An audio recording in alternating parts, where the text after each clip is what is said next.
Right. I think let's say we could probably shorten this game and um, you know have possession. And I think last week because obviously we've seen we know what this offense can do. Obviously, what I'm gonna say in one of my keys is just getting to the red zone, or at least try to maybe. I'm wondering if we see um, whoa, maybe if we see a more tight end usage in the red zone. I'd love to see that because it seems like we've been getting away from that the past few weeks. But seeing that would be really really cool. But yeah, on to our three keys to win.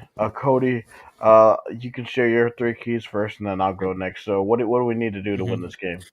I think number one, I think it's good. I think it's a confidence thing for Rocco. I think that's what I think maybe is what the biggest thing is. That's been like his thing. I think it's a confidence factor because obviously the three interception game that's going to wait. Like we know how much these losses have weighed on Rocco, so I think his confidence like has to be there. Even though it has been there like the last like few games, I think that's got to be something we need to see. Is like he still knows that he's a really good quarterback for this Iowa State team. He's just had a rough stretch, and I think that's just what the job of like the coaching staff and all of like his teammates and himself is just to not like let like this like stretch really get into his head. And maybe that what happened in that the BYU game. I think it was that pick. I think that really weighed on Rocco heavily in that Oh yeah, game last week.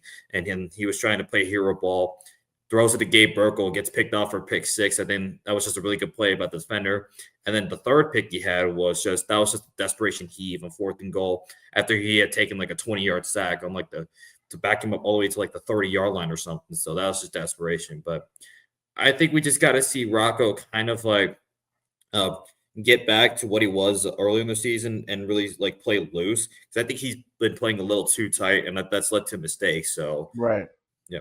And then I think that goes right into our like my second key is uh limiting the mistakes, limiting the turnovers because in like the three losses that we had, the turnover margin has been 5-1 and not in our favor. And I mean, if you look at the game as a whole, Iowa State played well for like 70% of the games. They Yeah, play really well 70%, 75% of it. It's just those like 25%, those few plays and the plays they have, like I think 90% of it, they do everything correctly. It's just that 10%, those few plays, they not only are mistakes that like you shouldn't make, but they're backbreaking mistakes. So it's just the yes, mistakes and the timing of it has been really devastating for Iowa State. So if they can be able to, uh, I mean, I know a lot of people are tired of like talking about the margins, but that's truly what it is. It's just the it margins and is. the details and the execution. That's just what it is. If Iowa State can get back to executing the way they were and getting some of that confidence and that swagger back, they should ideally they should. I think I can see them probably winning by double digits. I agree. Um, and then, yeah, my final key is just play loose. Like, you're not going to Arlington. You don't have this weight on your shoulder. So you just got to go out there, play loose, get your swagger back. And I mean, with your kickoff team, like you now have probably your kickoff specials back. So that can be improved. So just really getting your mojo back and suiting out to end November, like to end the football season strong. And like you could still realistically, you can get 10 wins with the Yeah, bowl win because I'm looking like the schedule. Arizona State, all these games are winnable. Arizona State, TCU, Kansas, and Oklahoma State, and especially if you win against Arizona State, you can get some of that confidence back as you travel to the road against TCU.